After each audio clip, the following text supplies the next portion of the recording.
Okay, joining us today, we have our Chelsea writers, Simon Johnson and also Liam Twomey as well. Simon, let's start with you on this one. How clear is Mauricio Pochettino's position as head coach at Chelsea? Because, of recent times have been quite jubilant. Well, the point is, it's not clear. It's not clear to him. If you go by his press conference comments recently, where he's said that he's not spoken to the owners for a few months, he kind of pointed the finger saying it's not just down to me. Other people should be answering questions about what's going on at Chelsea. You could imply from his reaction to those questions that all is not well. Certainly in the Pochettino sort of camp, that he's not very happy about being the only one to answer for what's been going on at Chelsea, and he feels that other people should also be held accountable. So when you sort of hear a manager talking like this, it opens the door up to sort of, to sort of wonder that perhaps the future isn't as clear as Chelsea need it to be, because of course there's a transfer window coming, and this is when a club inevitably starts talking to other clubs or certain making noises about sort of the players they want to sign. But if you don't know for sure if the manager's going to be there next season, then it leads to uncertainty. But he's got 1 year left on his contract, option for another 12 months. But I'd still sort of say it's very uncertain whether he will be there next season. Yeah, Liam, it seems, after the sort of 5-1 defeat against Arsenal a couple of weeks ago, and since then, Chelsea have drawn against Villa. Look at the two London rivals they've beaten convincingly. Whether or not those rivals were on form is a different conversation. But how do fans feel about Poch? How do fans feel about this sort of resurgence of this Chelsea team? Well, I don't think they speak with one voice on anything, to be fair. I think you'll find a range of opinions about Pochettino. There have always been, I'd say, a relatively small but quite vocal section who just aren't having him. His Tottenham association, his Tottenham past is not forgiven or forgotten. I think maybe some of the more considered opinions that you'll get at Stamford Bridge will be that, there is an understanding that this is now a project. Chelsea are in project mode. They are rebuilding around youth. And with that, you're going to get some inconsistency from week to week. But I do think there's been concern this season, particularly in the middle of this season. It started reasonably well, and there have been more green shoots recently. But in the middle of this season, it really did feel like Pochettino's plan for this team was hard to see at times. And there wasn't much of a balance. We've said a couple of times, this is the worst defensive team that Chelsea have produced in the Premier League era. That is no small thing, and I'm sure that will be factored into the end of season review of Pochettino, but it's something that I think has greatly frustrated fans as well. Some of the goals that Chelsea have given away have been, just really, really, really sloppy to a degree that I think they haven't been used to seeing in recent years. Things were at a really interesting point, I think, going into the Tottenham game. This was probably part of the reason why Simon picked that one to go into the stand, because it really could have gone either way. I think if they hadn't produced against Tottenham and Tottenham had been at it, which of course they weren't at Stamford Bridge, things could have turned very, very quickly, because the memory of that Arsenal defeat was still very fresh and very raw. And the season felt like it was slipping away. So the fact that Chelsea in the last 2.5 games have steadied the ship, and more than that, they've started to look more like a team. They've started to do more. They started to give more signs of working for each other and doing the little things. And there's maybe been a bit less what fans would interpret as selfishness. That all speaks in favour of Pochettino, but I think opinion on him, it's fair to say, is still very much divided. Yeah, Simon, on that point, there's only a few games left to play really in the Premier League. Looks like this team are now, well, from the outside perspective, clicking, dare I say, but In fairness to Pochettino, I mean, where do you even start with a team like this? A team that doesn't really know itself, a team that doesn't really have an ideology, a team that's lacking a winning DNA in many respects, a team that's lacking leaders. Can we be fair on Poch and say, you know what, before we start thinking about tactics and how this team plays, he's got to get them even talking to each other or even understanding how they play? Yeah, and you could also argue a club that's been in chaos for 2 years. It's not just the players. The whole club has been, it's unrecognisable. The amount of turnover in staff, new job positions being created left, right and centre. It's been a bit of a madhouse, for want of a better phrase. Then you throw in, of course, the chaos of last season, where the manager office was like a revolving door. And Pochettino comes into this environment, and significantly, unlike Graham Potter, who got a 5-year contract, they gave Pochettino, as discussed, this 2-year +1, which already sort of sends that message out there. We're not 100% convinced. After being stung by Potter, we just want to hedge our bets a little bit. The squad has been a getting to know you kind of basis. That's why Pochettino has been hosting barbecue events at the training ground. He did it one of the first days of pre-season training. Big sort of get-together barbecue, not just for the players and their families, but for the wider staff. Let's all try and generate this team environment. But the problem that Pochettino has faced, and of course there are question marks whether he's partly responsible for this, is the injury record. At no point has Pochettino been able to pick his best team. Now, you could argue, what is his best team? He probably doesn't know it yet because he's not been able to pick from a fully fit squad. But I think we can all safely say that a best team would have a Reece James in it. It would have a Nkunku in it. Who knows? It might have a Lavia in it. Remember him. So it's been difficult that on a weekly basis, he's it's becoming a running joke, the pre-match statement that's on Chelsea's website, the continuing rehabilitation or been a player to be assessed, and it's kind of fluctuated in number, but it's generally been on average, I'd say probably about eight names on it. The other week it got up to 14, which is kind of record that you don't want to break or set. So it's been difficult for him, but in saying that, has he done well enough? And I think this is what's going to come up in the end of season review when the club discuss his future. And at the start of the season, whether you think it was a realistic goal or not, Chelsea would have hoped to have qualified for the Champions League this season. That was a hope. They still might get into Europe, but has Chelsea played at a consistent level enough to satisfy the demands of the owners? And it's still a big question mark. I mean, it's very feasible. You're talking about improved form. And certainly at home, there's been significant progress in their home form. I think they've won 9 out of their last 11. The last 4, they've won by an aggregate of 17-3. But it's very, very feasible for Chelsea to be let down away from home in these last few games. They've got Nottingham Forest on Saturday, then Brighton away. And no one will be surprised if Chelsea slip up there because their away performances have been disappointing.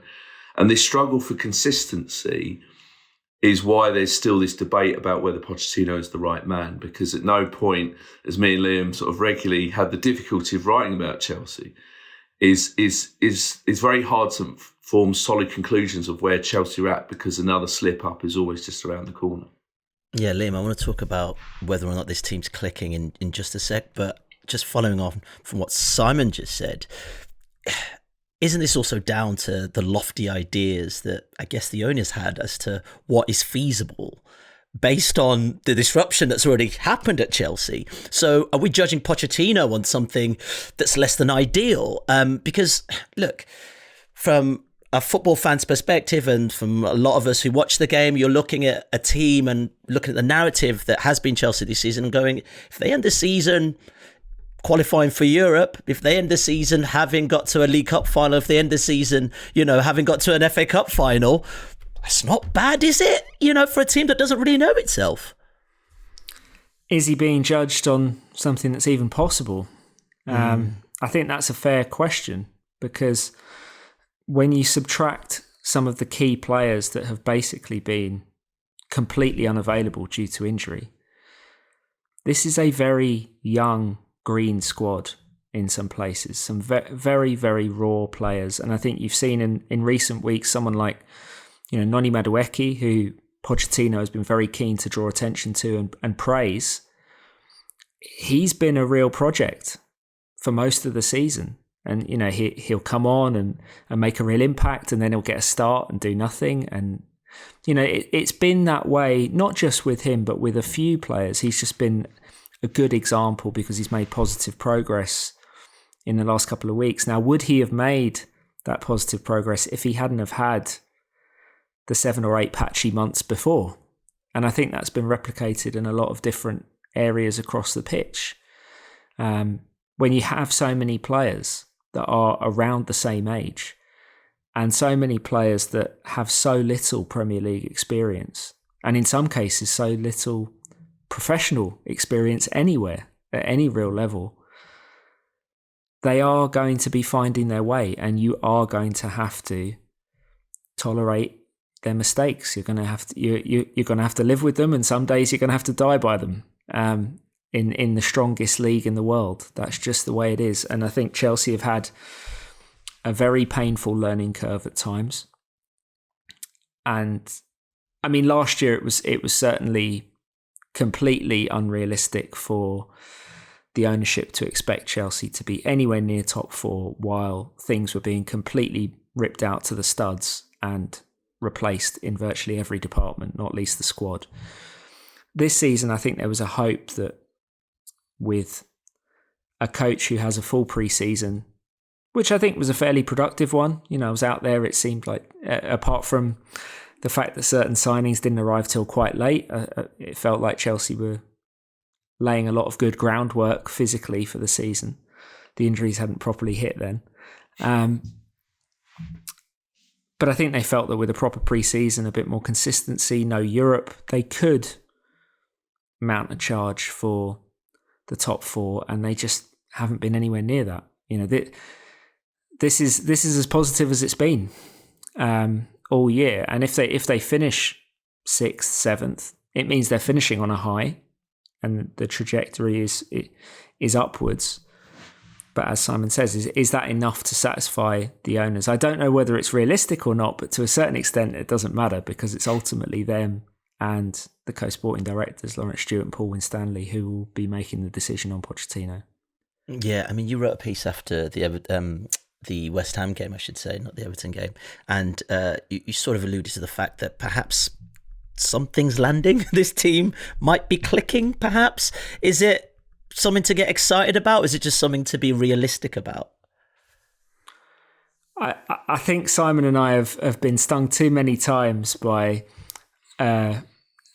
talking about potential turning points and pennies dropped, but it does seem as though there have been certain realizations within this group of players, particularly among the attacking players, I would say, that if they properly work together and commit themselves to a team ethos, they can achieve more, and they can actually achieve all their individual aspirations. And, it was really, I based that piece after the West Ham win on the 4th goal, which was Madueke squaring for Nicholas Jackson, something which has not happened in a very similar situation 4 or 5 times this season. When a Chelsea attacker has been running through on goal, they nearly always go for goal themselves rather than passing.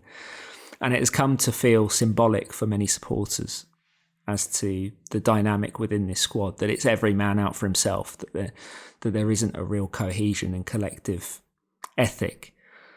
But the fact that that goal happened, the fact that the 2 players involved were the 2 players trying to take a penalty off Cole Palmer against Everton less than a month ago, I think is a very compelling indicator of growth. Emotional growth as much as anything. And as Pochettino was very keen to stress after that game.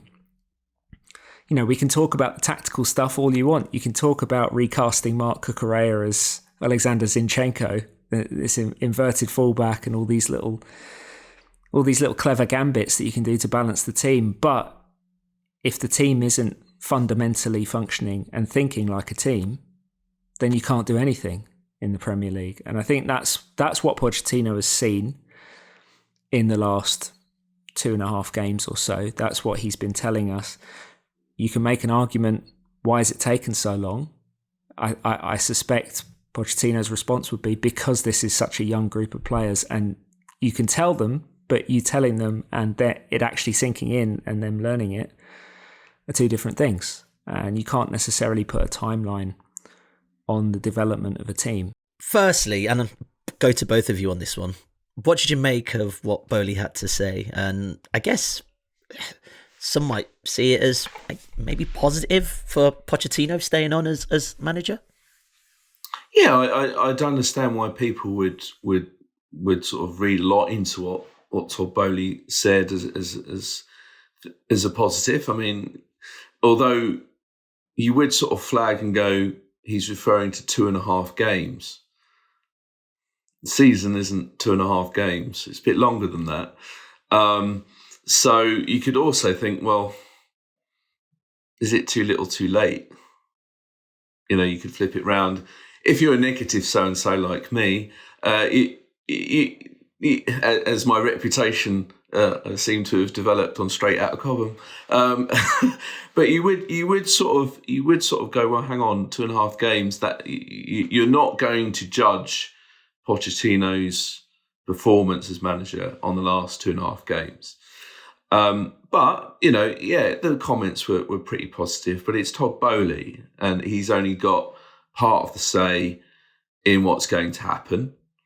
There's other co-owners and, of course, the sporting directors who also have their voice and what do they think about the situation. Todd Boehly has also been quite a increasingly distant figure at the club. He's not been around as much as Badad Igbali, for example. But yeah, I did find it quite interesting what he had to say. I don't know whether we're going to get onto Cole Palmer in a moment, but yeah, if you're Pochettino, you say you haven't heard from the owners for a while. You know, this is a positive message.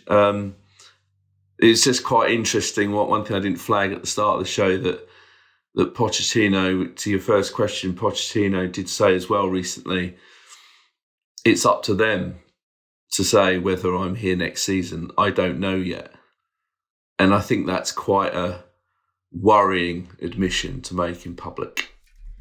Yeah, Liam, I mean, let's talk about Cole Palmer. He did also say he'd love to make Cole Palmer a household name. Spoke about growing Chelsea, his revenue and building this sort of global audience. Cole Palmer at the heart of that. Talk to me. Is that the face of Chelsea's future? It's the face of Chelsea's present. Never mind the future. Cole Palmer FC and all that. I mean, he's doing most of the work to make himself a household name. If not in the US, then certainly everywhere else that takes an interest in football in the Premier League. He's been that good. I mean, only today, the Premier League Young Player of the Season shortlist has been published. I think he has to be the front runner for that award, but he could credibly be a Senior Player of the Year nominee, given how well he's played for Chelsea and how consistently well he's played in such a big creative role. He's been the brain of the team now for 6-7 months and been so very, very productively.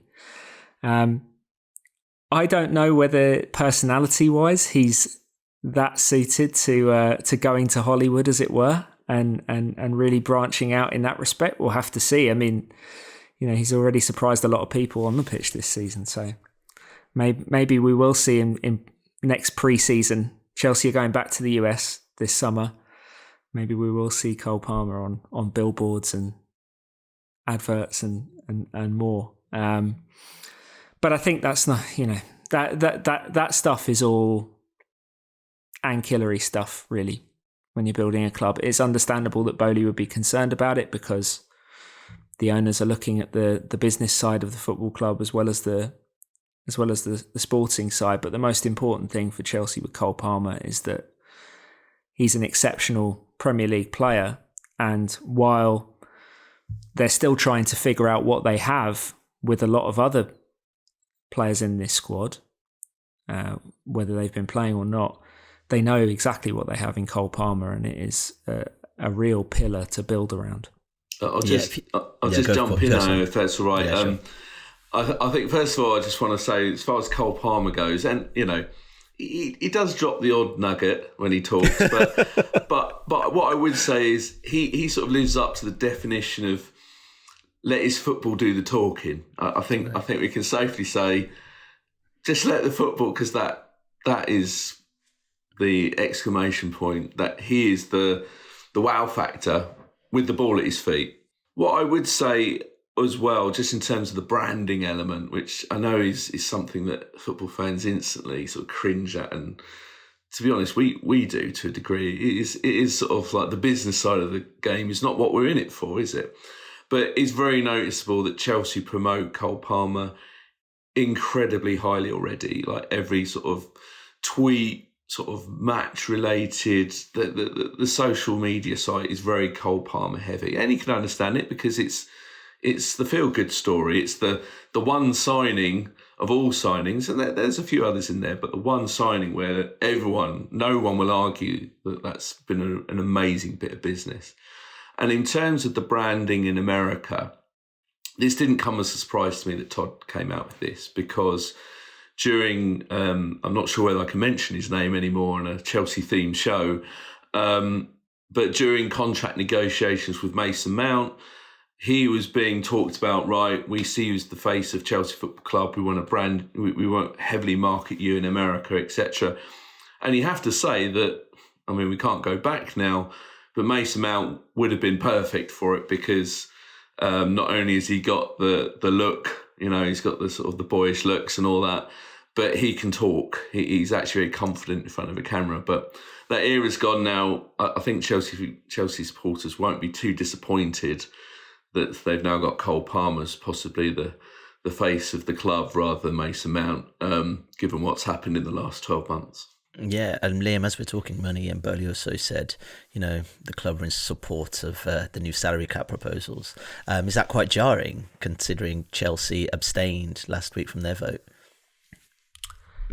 Not necessarily, because if you look in more detail at the way Chelsea... Sorry, let me take that from the top. Hang on. Mm-hmm. I think the impression we've been given is that Chelsea abstaining was not a reflection necessarily of whether they were in favour or against anchoring.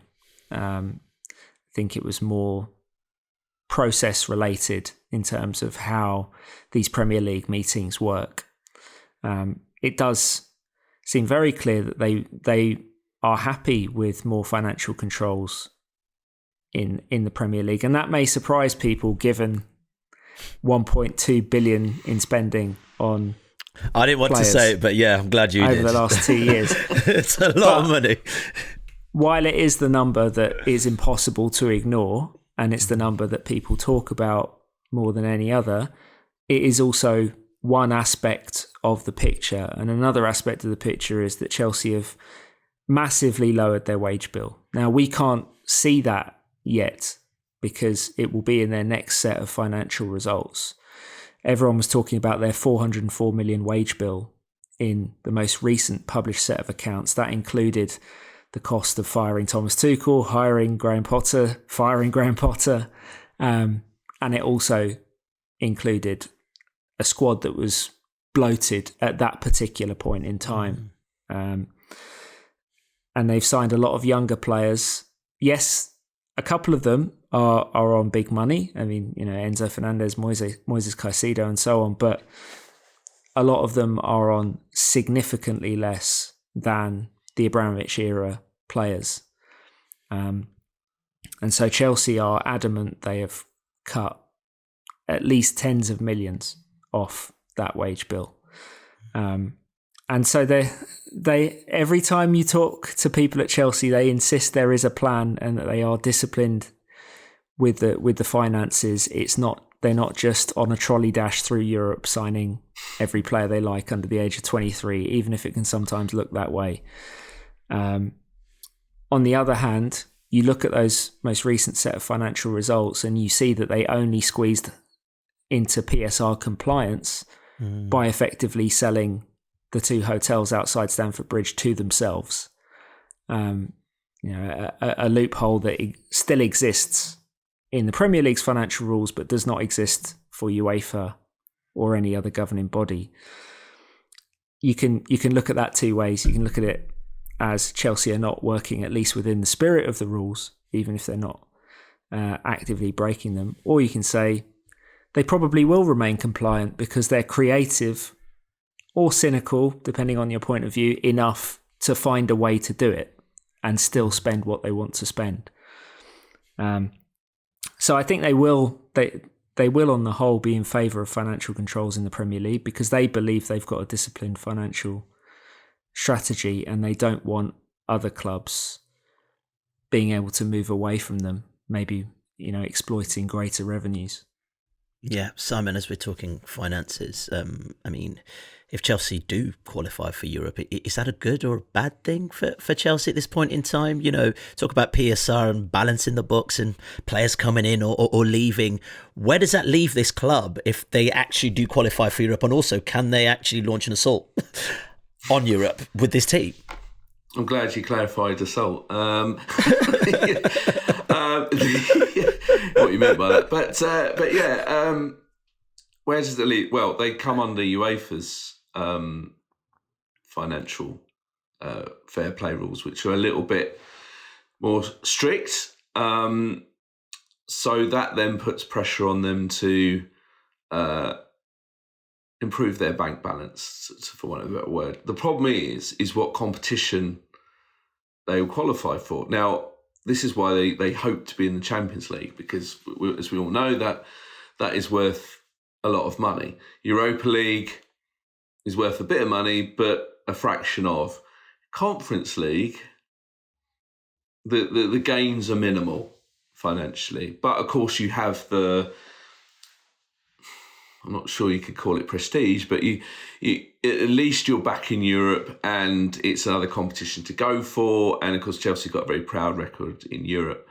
So if you're a squad as well, and Chelsea have a fully fit squad, big if, you've also got more games to sort of use your squad and let them develop. But I think what we're going to see anyway, Ayo, is they're going to have to sell players, and it's not even a secret. Everyone knows it. Chelsea will sort of try and downplay the urgency, but they will have to sell players. The good news is they're going to get Lewis Hall money in. That whether we don't know whether it's going to count for this financial year or the next one, but they're going to get 28 million for him. Ian Maatsen will be sold. He wants to go. £35 million release clause in that. I don't think there'll be a problem getting that because he's lighting it up for Dortmund. And then you've got Lukaku, for example. I mean, he would be a great one to get off the books anyway financially in terms of his wages, but they've sort of set a minimum amount of 30 plus million. There's actually quite a lot of players they can sell, which is possibly the good news. The problem is how many league stroke clubs can buy, because it's not like in previous years going back where you had really strong clubs across Europe that could go in and spend loads of money and buy English players. But the problem with players at English clubs is they're on high wages, and that makes it another huge cost on top of the transfer fee. But this is where you come down to Conor Gallagher, Chalobah, etc. And I think that they will definitely attract bids in summer, because these guys are on the up. There's still a lot of potential in them. They've had really good seasons. Even Chalobah, who's only been playing for the last few months after injury, he's shown what a good player he can be, what a good asset he can be, and clubs want those kind of players. Yeah, and we haven't even spoken about Thiago Silva yet. Tearful goodbye as well, Yeah, don't get me going. Well, Liam, I mean, at Chelsea, at liberty to also bring people in. We've spoken about that big £1 billion spend, but who could come into Chelsea? Are there thoughts about positions they need to reinforce in? I think they'll always be looking to try and buy players, not necessarily on the scale that we've seen in the 3 windows prior to January. And we did see them apply the handbrake in January. They signed no one. So they are capable of some restraint in the transfer market. But having said that, I think they will assess the squad at the end of the season, as well as assessing Pochettino. That is more difficult because, as we've said, they haven't seen this squad in action for a meaningful period of time, fully healthy or even close to fully healthy. But I think there are probably 2 or 3 positions that they might look at, but it will be dependent, I think, on them creating the wiggle room under PSR, under UEFA's financial rules, if necessary, by selling players first. I think that will have to be... they won't be able to put the cart before the horse, so to speak. I think they will have plans on who they want to buy, but they'll have to sell well first, which, to be fair, they did a pretty good job of last year, much better than a lot of people expected them to. They got a lot of players out the door and generated quite a lot of money. Is the idea still profile of player young, looking to make profit down the road kind of thing? Because Estavio William, I think, from the Brazilian team Palmeiras, also Omari Hutchinson, I think people have talked about, from Ipswich, who's done really well this season. Chelsea might be looking to bring him back into the squad. What are the thoughts around that, Liam? Well, yeah, with Estavio William, I think they've looked at their squad and decided that a left-footed right winger is their biggest need, with Cole Palmer, Noni Madueke, Hutchinson, Kendry Pice, of course. It's pretty incredible. It seems like they're trying to corner the market on that specific type of player. We'll see how well that works. But I think they'll continue to operate this twin track recruitment strategy whereby they're targeting players for the first team, and they insist that is not blanket dictated by players' age.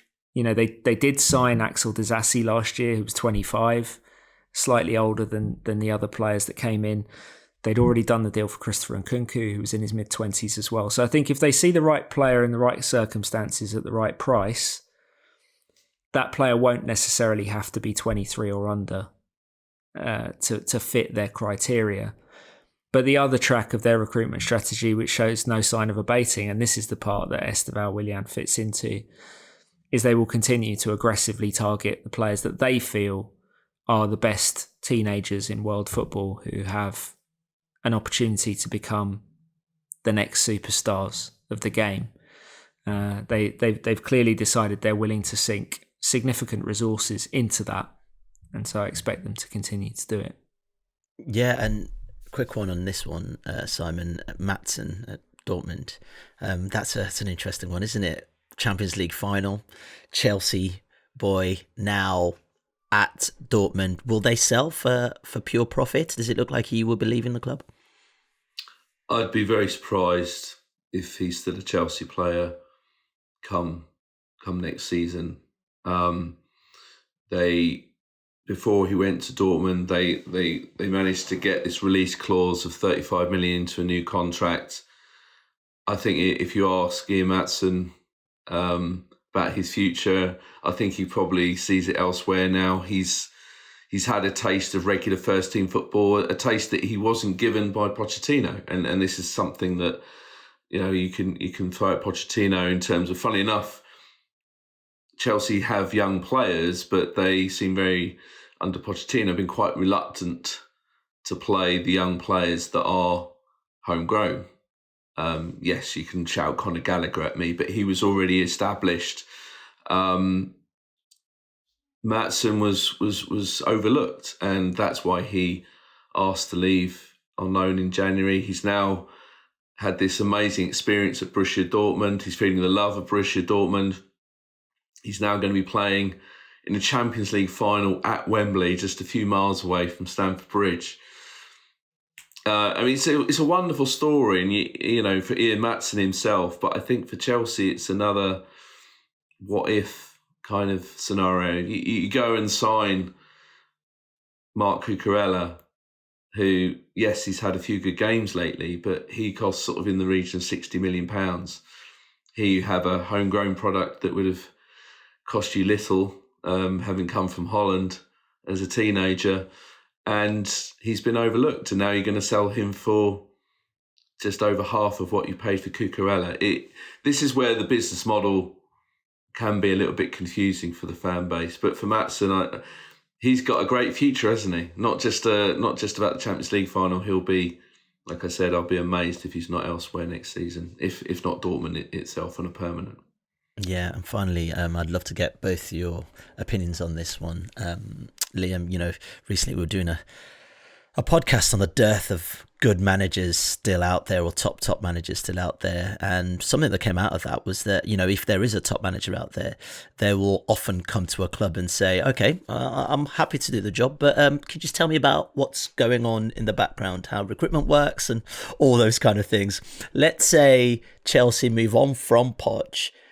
Do you think the club is at a position where it can attract a top manager? You'd have to say they won't be any top coach's first choice, or they'd be very unlikely to be, just because, I mean, Liverpool have made their decision now, but Bayern Munich are still looking, and they've had trouble of their own, despite being in a Champions League semi-final. It's going to be difficult. But equally, I don't necessarily get the impression that Chelsea will be governed by the need for an elite name, one of the most famous coaches in the world. I think they will make their own assessments on who they like the most, if it comes to that. And obviously, there has been no decision formally made on Pochettino. But if they do decide to move on, I think it will be with a view to hiring someone that they are really excited about, irrespective of whether that person is the hottest name in Europe at that particular time. It won't necessarily have to be a Xabi Alonso. But that brings its own challenges, because you could easily end up in a repeat of the Graham Potter situation, where you're hiring someone that is deeply underwhelming to the fan base, and that means they're already starting from, you know, a disadvantaged position, even if they do have a talented squad to work with and the other conditions at the club are more favourable. So it's certainly not straightforward, and that's why the decision, I think, over Pochettino is anything but straightforward. Yeah, you're a top manager, hypothetically, Simon. Opening at Chelsea for a minute. there's an opening at Chelsea. And they go, well, look. Do you fancy it, son? Come on, look what we've got here. What do you say? First of all, I'd look at what other options are available. because you have to think, right? One of the first sort of big things that the new owners flagged was, we're going to be different. We're not going to be Roman Abramovich. We're not going to have a hiring, firing policy. We're going to have a project, a process, patience. Well, they've actually been more ruthless. If they were to sack Pochettino, they'll be sending a message out there that actually what we say is not what we do. And you're sort of thinking, right, the big difference between Abramovich and this current Chelsea is that if you were a manager back in the Abramovich days, you go, ooh, I get a chance to take over this squad. Drogba, Lampard, John Terry, Hazard, Conte, etc. Fast forward to this Chelsea, I get to take over Cole Palmer. Oh, yeah, I like a bit of him. Casado's showing a little bit. There's a few bit, but they're... You're not looking at winners, are you? You're not looking at guys that have won got lots of medals in the and know what it takes to win. It's a real challenge. So that is going to be on your mind. Plus, how much of a say am I going to have? Because Chelsea have got a structure in place. They've got the co-sporting directors. They've got numerous other people, it seems, in recruitment roles. Plus, you've got clearly the co-owners are going to have their say because it's their money. It's how much input am I going to have on where this club is going? Pochettino has been inferring recently, one of the things we need to talk about in the summer is signing some more experienced players. And as you've touched on, they're losing Thiago Silva, one of the few that they have in that dressing room. So it is definitely going to be more of you're not going to come out with a straight yes if they come to you. Whereas perhaps before you might have been already willing to sign on the dotted line. But on the flip side, this is Chelsea Football Club. It's still one of the biggest clubs. I know the last couple of years, it's only a couple of years ago, they were Club World champions and all that nonsense. There's the FIFA Club World Cup next year as well, don't forget. And you've got a chance to put your brand, your name on a success.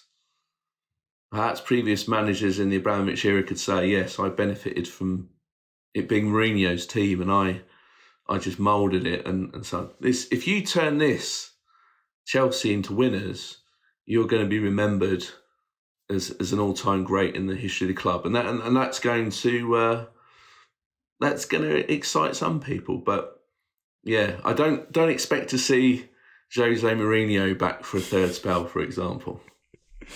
Right, perfect. Let's leave it there. Simon, Liam, thanks so much for joining us. And also don't forget you can catch more from them on our dedicated Chelsea podcast, Straight Out of Cobham. Thank you so much for listening. Adam and the team are back tomorrow with Weekend Preview. If you want to watch more episodes of the show, please subscribe to the channel. We'll be joined by the likes of David Ornstein, Matt Slater, Adam Crafton, Carl Anker, and plenty more through the season. If you'd like to listen to the episodes in full in audio form, search The Athletic FC wherever you get your podcasts from.